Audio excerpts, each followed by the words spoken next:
Hello दोस्तों, तो जैसा कि पिछले एपिसोड में हमने देखा कि युनचे ने लुओ चेंग के साथ फाइट करना शुरू कर दी थी और वो एक पावरफुल अटैक के साथ लुओ चेंग की कल्टीवेशन को ब्रेक कर देता है, जिसकी वजह से लुओ चेंग का मास्टर तो काफी ज्यादा गुस्सा हो गया था। वो युनचे को जान से मार देना चाहता था, लेकिन लॉर्ड किन उसकी जान बचा लेते हैं। साथ ही साथ लॉर्ड किन ने यहाँ पर युनचे से सवाल करते हुए पूछा कि आखिर उसका मकसद क्या है, जिसके बारे में युनचे कुछ ज्यादा सीरियसली जवाब नहीं दे पाता। वो सिर्फ उन लोगों को यही बताता है कि मैं ताकतवर होना चाहता हूँ और इसलिए मैं यहाँ जिंगयू सेक्ट आया। लॉर्ड किन जानते थे कि युनची ने हमारे जिंगयू सेट के लिए कई सारी मुसीबतें खड़ी कर दी, लेकिन इसके बावजूद भी वो युनची को अकेला नहीं छोड़ते, क्योंकि आज से 2 साल बाद उन्हें युनची जैसे एक टैलेंटेड डिसाइपल की जरूरत पड़ेगी। साथ ही एपिसोड के लास्ट में हमने देखा कि लुओ चेंग के फादर यहाँ पर जिंगयू सेक्ट आ चुके थे ताकि वो युनची को यहाँ से लेकर जा सके। दूसरी तरफ लॉर्ड किन भी उनके सामने आकर उन्हें मनाने की कोशिश करते हुए यही बोलते हैं कि हम युनची को तुम्हारे हवाले नहीं कर सकते। अब आगे तो नेक्स्ट एपिसोड की शुरुआत बिल्कुल उसी सीन से शुरू होती है, जहां पर हम देखते हैं कि लुओ चेंग के फादर ने फौरन से अपनी पावर्स को एक्टिवेट करते हुए यहाँ लॉर्ड किन पर हमला कर दिया था।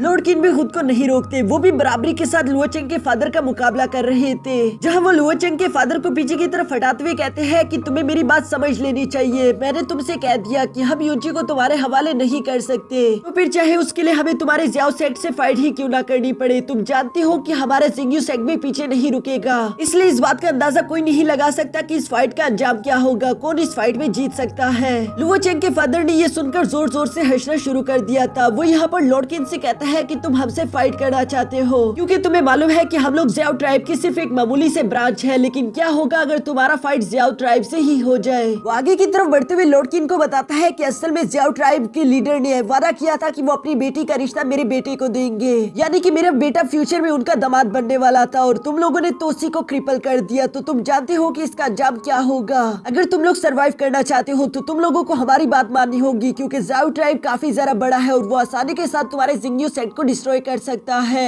सीनियर सिस्टर जियोरोन चुपके से ये सारी बातें सुन रही थी, जबकि दूसरी तरफ हम लॉर्ड किन को देखते हैं। वो ये बात सुनकर अब परेशान हो चुके थे, क्योंकि उनके पास कहने के लिए कुछ भी नहीं बचा था। वो जानते थे कि वो चाहकर भी जियाओ ट्राइब के मेन ब्रांच का मुकाबला बिल्कुल नहीं कर सकते, इसलिए वो यहाँ पर मास्टर जियाओ टियानन से कहते हैं कि आपको गुस्सा नहीं होना चाहिए, हमें ये मसला शांति के साथ हल कर लेना चाहिए। मैं जानता हूँ कि आप किसी भी हाल में युनची को हासिल करना चाहते हैं, लेकिन युनची मेरा डिसाइपल है, मैं उसे यूं ही अकेले नहीं छोड़ सकता। आपको अभी के लिए मुझे 10 दिन देने होंगे। मैं इन 10 दिनों में कुछ भी करके युनची को अपने सेट से बाहर निकाल दूंगा। अगर एक बार वो मेरा डिसाइपल नहीं रहता फिर आप उसकी जान ले सकते हो, लेकिन अगर इस 10 दिनों में भी युनची ने जाने से इनकार कर दिया तो मुझे मजबूरन उसके लिए फाइट करनी ही होगी। ये सुनकर मास्टर जियाओ टियानन यहाँ पर उनसे कहते हैं कि ठीक है, मैं तुम पर ये एहसान करता हूँ। मैंने तुम्हें 10 दिन दिए, उम्मीद है कि इन 10 दिनों के अंदर तुम युनची को अपने सेट से बाहर निकाल दोगे ताकि मैं उससे अपने बेटे का बदला ले सकूं, और सिर्फ इसी तरह से हम दोनों के ताल्लुकात कायम रह सकते हैं, वरना हमारी दुश्मनी काफी ज्यादा गहरी होगी। ये कहने के बाद वो अपने दोस्तों को लेकर वहाँ से रवाना हो जाते हैं, जबकि दूसरी तरफ लॉर्ड किन से उनके साथी सवाल करते हुए यही पूछना चाहते हैं कि सच में आप क्या युनची को यहाँ से निकाल दोगे, लेकिन लॉर्ड किन अपने दोस्तों के सवालों पर कोई जवाब नहीं दे पाता। जबकि दूसरी तरफ हम देखते हैं कि मिस ज़ोरोन तीजी के साथ युनची की तरफ जाने के लिए रवाना हो गई। दूसरी तरफ हम युनची को अपने रूम में देखते हैं, जो कि पिल रिफाइनमेंट कर रहा था। अचानक ही उसके दिमाग में एक बेहतरीन आइडिया आ गया,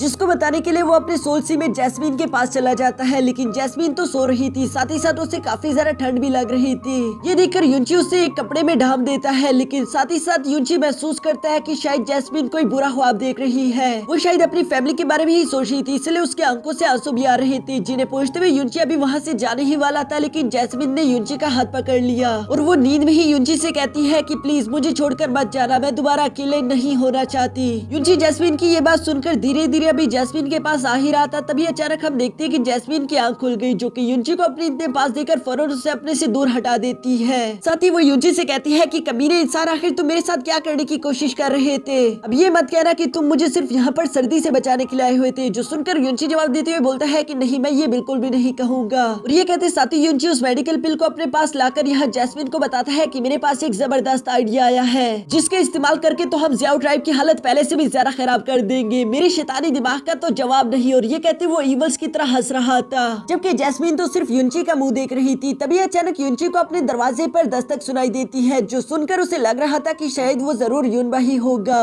और युनची गुस्से के साथ दरवाजा खोलने के लिए चला जाता है, लेकिन दरवाजा खोलने के बाद तो अचानक ही उसका मूड चेंज हो गया, क्योंकि वहाँ पर युनबा नहीं जियोरोन थी। युनची यहाँ पर अचानक जियोरोन को देखकर थोड़ा सा हैरान हो गया था, जबकि दूसरी तरफ जियोरोन युनची से कहती है कि क्या क्या मैं अंदर आ सकती हूँ? युनची भला उसे क्यों ही मना करने वाला था, इसलिए हम देखते हैं कि जियोरन फौरन से कमरे के अंदर आ गई थी और वो यहाँ युनची को सारी सिचुएशन के बारे में बता देती है, जिसके बारे में सुनकर भी युनची कुछ ज्यादा टेंशन में नहीं दिखाई दे रहा था, बल्कि वो तो बहुत ही ज्यादा शांति के साथ कहता है कि मुझे इन बातों से कुछ ज्यादा फर्क नहीं पड़ता। दूसरी तरफ जियोरन तो बहुत ज्यादा परेशान थी। वो युनची से कहती है कि तुम्हें इस मामले को जरा सीरियस लेना होगा, क्योंकि अगर लुओचेंग मेन जियाओ ट्राइब का दामाद बनने वाला था तो यकीनन वो लोग तुमसे बदला लेने के लिए जरूर आएंगे। लॉर्ड किन भी तुम्हें बचाने के लिए अपनी पूरी कोशिश करेंगे, जिसका सारा के सारा नुकसान उन्हें ही भुगतना होगा। ये सुनकर तो युनची परेशान होने की एक्टिंग करना शुरू कर देता है। वो जियोरन से कहता है कि तुमने जो कुछ भी कहा यकीनन वो काफी ज्यादा खतरनाक है, अब तो मुझे भी डर लगने लगा है। जियोरन यहाँ पर युनची की ये बात सुनकर उससे सवाल करते हुए पूछती है, फिर तुमने क्या फैसला किया? 10 दिन बाद तुम क्या करोगे?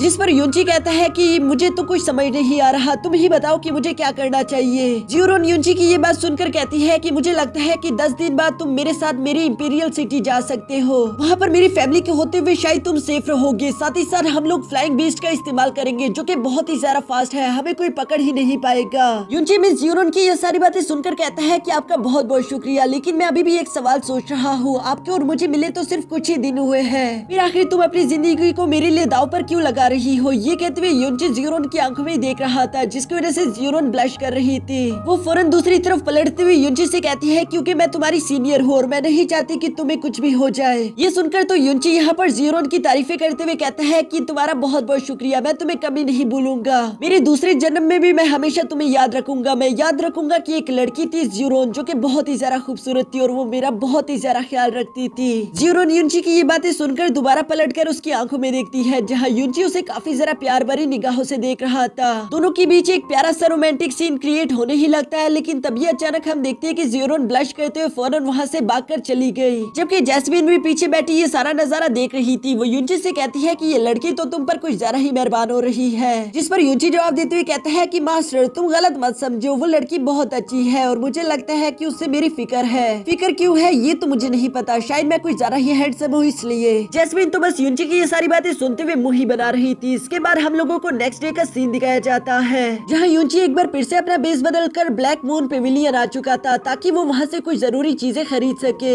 साथ ही युनची अपने साथ कल रात वाली रिफाइंड पिल भी लेकर आया हुआ था। युनची को यहाँ पर उस पिल के साथ वहाँ का मास्टर देखकर उन्हें काफी अच्छे के साथ वेलकम करता है। साथ ही साथ उन्हें बताता है कि ये पिल बहुत ही ज्यादा कीमती है। मैंने आपको पहले भी बताया था कि हमारे जैसा एक छोटा सा ट्रेजर हाउस इस तरह की पिल्स को नहीं खरीद सकता, लेकिन युनची उस ओनर से कहता है कि इस पिल के बदले मुझे तुमसे एक फेवर चाहिए, और ये कहने के बाद वो उसे कान में कुछ बोलता है, जिसके लिए तो वो ट्रेजर हाउस का ओनर भी एग्री हो चुका था। युनची अभी वहाँ से जाने ही लगता है, तभी अचानक उसकी नजर साइड पर पड़े एक बेड पर पड़ जाती है जो कि उसे जैस्मिन के लिए पसंद आ गया। वो यहाँ पर ओनर से सवाल करते हुए पूछता है कि इस बेड की कीमत क्या है, और इस बार फिक्र मत करो, मेरे पास पर्पल कार्ड है, मैं तुम्हें पैसे देकर ही ये खरीदूंगा। जो सब करने के बाद हम देखते हैं कि युनची ने अपने मिशन को पूरा करने के लिए एक्टिंग करना शुरू कर दी थी। वो काफी जरा अजीब अजीब हरकतें करते हुए अपने हाथ में एक बैनर लेकर चल रहा था, जिस बैनर पर लिखा हुआ था कि मैं दुनिया का सबसे ज्यादा फेमस डॉक्टर हूँ, तुम लोग मुझसे किसी भी बीमारी का इलाज करवा सकते हो, मैं हर बीमारी को ठीक कर सकता हूँ, अगर मैं तुम्हारी बीमारी को ठीक नहीं कर पाया तो मैं अपने जेंडर को चेंज कर दूंगा। यहाँ रास्ते में लोग युनची की ये अजीब अजीब हरकतें देखकर उससे दूर हटने की कोशिश कर रहे थे। वो लोग कह रहे थे कि ये पागल संकी खुद को डॉक्टर कह रहा है, किसी को भी युनची पर भरोसा नहीं था। तभी अचानक हम देखते हैं कि जियाओ ट्राइब के कुछ डिसाइपल यही पास में से गुजर रहे थे, जिनकी नजर भी युनची पर पड़ गई थी। उन लोगों को भी युनची से कुछ ज्यादा उम्मीदें तो नहीं थी, लेकिन उनके मास्टर का हुक्म था कि सिटी के सारे अच्छे डॉक्टर्स को यहाँ पर लेकर आया जाए, इसलिए वो लोग युनची को भी एक मौका देकर उसे अपने साथ जियाओ ट्राइब की कैसल तक ले जाते हैं, जहाँ पर ऑलरेडी कई सारे डॉक्टर्स पहले से ही मौजूद थे। और जियाओ टियानिया उन लोगों को पीटते हुए वहाँ से भगा रहे थे कि तुम लोग किसी काम के नहीं हो, क्योंकि वो सारे के सारे डॉक्टर मिलकर भी लुओचेंग का इलाज नहीं कर पा रहे थे, सिवाय एक डॉक्टर जो कि अपनी पूरी कोशिश कर रहा था। तभी अचानक वो दोनों डिसाइपल यहाँ पर युनची से कहते हैं कि तुम यहीं पर रुको, और वो दोनों खुद आगे जाकर जियाओ टियानन से कहते हैं कि हम लोग अपने साथ एक डॉक्टर को लेकर आए हैं। जियाओ टियानन यहाँ पर युनची की अजीब अजीब हरकतें देखकर काफी ज्यादा गुस्सा हो गया, और वो उन डिसाइपल को पीटने ही वाला था। उनसे ये कहता है कि तुम लोग बेवकूफ हो, ये तुम्हें कहाँ से डॉक्टर लग रहा है। लेकिन तभी अचानक हम देखते हैं कि युनची अपनी असली एक्टिंग शुरू कर देता है। हम ये बात तो अच्छे से जानते हैं कि युनची के पास ऑलरेडी मेडिसिन की काफी ज्यादा नॉलेज है, और वो बहुत ही ज्यादा बेहतरीन डॉक्टर भी है। हम देखते हैं कि वो सबसे पहले उस डॉक्टर के पास जाकर वहाँ कहता है कि ये तो एक स्काई पर्पल क्रिस्टल है, लेकिन अफसोस की बात है कि ये तो सिर्फ 65% ही प्योरिफाइड है, तुम इसे पूरी तरीके से प्योरिफाई नहीं कर पाए। दूसरी तरफ वो डॉक्टर यहाँ पर युनची की इन्फॉर्मेशन सुनकर बहुत ज्यादा हैरान था, क्योंकि युनची ने सिर्फ एक नजर में ही बिल्कुल सही इन्फॉर्मेशन बता दी थी। साथ ही युनची यहाँ धीरे धीरे लुओ चेंग के पास आकर कहता है कि ये तो बिल्कुल भी ज्यादा बीमार नहीं, मुझे लगा था कि इसकी हालत बहुत खराब होगी लेकिन ये तो बहुत कम है। जो सुनकर तो अब उस डॉक्टर को गुस्सा आ गया था। वो युनची से कहता है कि क्या तुम पागल हो चुके हो, तुमने अभी तक लुओ चेंग को अच्छे से चेक भी नहीं किया था और तुम इस तरह की बकवास बातें कर रहे हो। लगता है कि तुम्हें कुछ भी मालूम नहीं, लुओ चेंग काफी बुरी तरीके से इंजर्ड हो चुका है। युनची उस डॉक्टर की बातें सुनकर कहते हैं कि जैसे ही मैंने इस कमरे में कदम रखा था मैं तभी सब कुछ समझ गया था कि लुओ चेंग के मेंडेरियंस ब्लॉक हो चुके हैं और ये पिछली 2 रातों से यूं ही कोमा में पड़ा हुआ है। तुम जैसे मामूली डॉक्टर्स को किसी का भी इलाज करने के लिए उसे चेक करना होगा, लेकिन मैं तुम लोगों जैसा नहीं हूँ। मैं सिर्फ एक नजर लगाकर ही देख सकता हूँ कि बंदे में क्या बीमारी है। वो डॉक्टर तो युनची की ये बातें सुनकर उस पर यकीन नहीं करने वाला था, इसलिए वो यहाँ युनची के सामने आकर कहता है कि अपनी बकवास बंद करो। युनची उस डॉक्टर की ये बातें सुनकर अपनी एक्टिंग को और ज्यादा बढ़ाते हुए कहता है कि शायद तुम इस तरह से बात नहीं मानने वाले। तुम्हें दिख भी रहा है कि एक पेशेंट मरने वाला है, लेकिन तुम अभी मेरे साथ बहस करना चाहते हो। ठीक है, तो चलो मैं तुम्हें बता देता हूँ कि पिछले 6 महीने से धीरे धीरे तुम्हारे जॉइंट्स में पेन हो रहा है, साथ ही साथ तुम कमजोर भी हो रहे हो। और ये सब कुछ 6 महीने पहले शुरू हुआ, जहाँ पर तुम्हें एक रेड स्नेक ने काट लिया था। तुम्हें लगा कि वो रेड स्नेक एक मामूली सा पॉइजनस स्नेक होगा, लेकिन उस स्नेक के पास यान पॉइजन था जिसका इलाज तुम नहीं कर पा रहे, इसी वजह से ये सब हो रहा है। क्या मैंने सही कहा? अगर यही सब चलता रहा फिर तो तुम जल्दी मारे जाओगे। वो डॉक्टर युनची की बातें सुनकर काफी ज्यादा हैरान हो जाता है, क्योंकि युनची ने जो कुछ भी कहा वो बिल्कुल सही था। वो फौरन से युनची के सामने झुकते हुए कहता है कि आप महान हो, प्लीज आप मुझे बचा लो, मैं मरना नहीं चाहता। लेकिन लुओ चेंग का मास्टर फौरन से आगे आकर उस डॉक्टर को उठाते हुए वहाँ से बाहर फेंक देता है। वो बताता है कि यहाँ पर लुओ चेंग का इलाज हो रहा है, तुम्हारा नहीं। दूसरी तरफ युनची अभी भी शॉप से बाज नहीं आ रहा था। वो यहाँ पर लुओ चेंग के मास्टर से कहता है कि तुम्हारी गर्दन और तुम्हारे शोल्डर में भी पिछले कई वक्त से पेन है, जिसको दूर कराने के लिए तुमने काफी सारे एक्यूपंक्चर टेक्निक्स का इस्तेमाल करके खुद का इलाज करवाने की कोशिश की, क्योंकि इसने तुम्हारे मेंडेरियंस को ब्लॉक करके तुम्हारी एनर्जी को भी रोक कर रखा हुआ है। क्या मैंने सही कहा? जिस पर तो लुओ चेंग का मास्टर हैरान होते हुए कहता है कि हाँ, आपने बिल्कुल सही कहा, लेकिन आपको ये सब कैसे मालूम हुआ? जो सुनकर लुओ चेंग गुस्सा होते हुए कहता है क्योंकि तुम बिल्कुल गलत इलाज करवा रहे हो, क्योंकि अगर तुमने यही इलाज जारी रखा तो तुम्हारे मिस्टिक विंग जल्द से जल्द डिस्ट्रॉय हो जाएंगे और तुम हमेशा हमेशा के लिए पैरालाइज हो जाओगे। ये सुनकर तो लुओ चेंग का मास्टर काफी ज्यादा परेशान हो गया, लेकिन युनची उससे कहता है कि तुम बिल्कुल फिक्र मत करो, मैं काफी ज्यादा रहम दिल हूँ और अब चूंकि तुम्हारी मुलाकात मुझसे हो गई है इसलिए मैं तुम्हारा इलाज जरूर करूंगा। और ये कहते साथ ही युनची अपनी मिस्टिक पावर को अपनी फिंगर्स पर फैला देता है, जिसके बाद युनची ने यहाँ लुओ चेंग के मास्टर का इलाज करना शुरू कर दिया था। और थोड़ी देर में हम देखते हैं कि लुओ चेंग का मास्टर पहले से काफी ज्यादा बेहतर महसूस कर रहा था। वो आसानी के साथ अपनी एनर्जी को फ्लो कर पा रहा था। वो खुश होते हुए कहता है कि मुझे यकीन नहीं आता कि तुमने अपनी फिंगर टेक्निक का इस्तेमाल करते हुए मेरी शोल्डर्स और नेक का दर्द इतनी जल्दी खत्म कर दिया। पीछे की तरफ मौजूद मास्टर भाई यहाँ पर इस फिंगर टेक्निक को देखकर काफी ज्यादा सरप्राइज हो गए थे। वो आगे की तरफ आते हुए कहते हैं कि मुझे यकीन नहीं आता कि मैंने इस लेजेंडरी स्किल को अपनी आंखों से देख लिया। क्या आप मुझे बता सकते हो कि आप कौन हो? हमें माफ कर देना जो हमने पहले आप पर यकीन नहीं किया। लुओ चेंग के फादर यहाँ पर मास्टर भाई की ये हरकतें देखकर फौरन उनके पास आकर कहते हैं कि आखिर तुम ये किस तरह की बातें कर रहे हो? क्या तुम इस फिंगर टेक्निक के बारे में कुछ जानते हो? जिस पर मास्टर भाई बताता है कि हाँ, मेडिकल स्किल्स में ये एक बहुत ही ज्यादा पावरफुल टेक्निक है जिससे कल्टीवेट करने के लिए हजारों साल लग जाते हैं, लेकिन फिर भी इस फिंगर टेक्निक को हर कोई मास्टर नहीं कर पाता। वाकई में ये आदमी एक लेजेंडरी इंसान है। जियाओ टियनन यहाँ पर मास्टर भाई की ये सारी बातें सुनने के बावजूद भी युनची पर यकीन नहीं कर पा रहे थे, क्योंकि उसकी हरकतें काफी ज्यादा अजीब थी। दूसरी तरफ मास्टर भाई यहाँ पर युनची के सामने झुकते हुए उनसे सवाल करते हुए पूछते हैं कि मास्टर, क्या मैं आपके नाम के बारे में जान सकता हूँ? जिस पर युनची बताता है कि तुम मुझे काफी ज्यादा समझदार इंसान लगे, इसलिए मैं तुम्हें अपने नाम के बारे में जरूर बताऊंगा। मैं हूँ हुआंगफू, जो कि शेंगुआन एम्पायर से बिलोंग करता है। यहाँ पर हुआंगफू का नाम सुनकर तो मास्टर भाई अचानक से शॉक हो गए थे, क्योंकि असल में हुआंगफू नाम का एक बहुत ही ज्यादा अच्छा मेडिकल मास्टर मौजूद है। उस मास्टर से बहुत ही कम लोगों की मुलाकात हुई है, इसलिए मास्टर भाई खुश होते हुए कहते हैं कि ये तो मेरे लिए गर्व की बात है कि मेरी मुलाकात आपसे हुई। साथ ही साथ मास्टर भाई यहाँ पर फौरन जियाओ टियनन के सामने झुकते हुए कहते हैं कि यही वो इंसान है जो कि आपकी बेटी को बचा सकता है, क्योंकि मास्टर हुआंगफू बहुत ज्यादा मशहूर है और इनकी फिंगर टेक्निक का कोई जवाब नहीं, ये तो मुर्दे को भी जिंदा कर सकते हैं। अब मुझे साफ साफ समझ आ रहा है कि क्यों इन्होंने कहा था कि लुओ चेंग को कोई बड़ी बीमारी नहीं है, क्योंकि ये मामूली सी बीमारी है, इनके सामने ये बड़ी बड़ी बीमारियों का इलाज कर सकते हैं। लुओ चेंग का फादर भी अब ये सारी बातें सुनकर फौरन से युनची के सामने झुक गया था और वो उनसे कहता है कि प्लीज मेरे बेटे को बचा लीजिए। यहाँ अपने सामने जियाओ ट्राइब के सारे एल्डर्स को झुकता हुआ देखकर युनची का प्लान सक्सेसफुल हो चुका था, क्योंकि वो भी तो यही चाहता था। इसलिए वो लोगों से कहता है कि ठीक है, मैं तुम लोगों के यंग प्रिंस का इलाज जरूर करूंगा। जो कहने के बाद युनची यहाँ पर लुओ चेंग का इलाज करने के लिए रवाना हो गया, जहाँ पीछे पीछे ये सब भी आ रहे थे।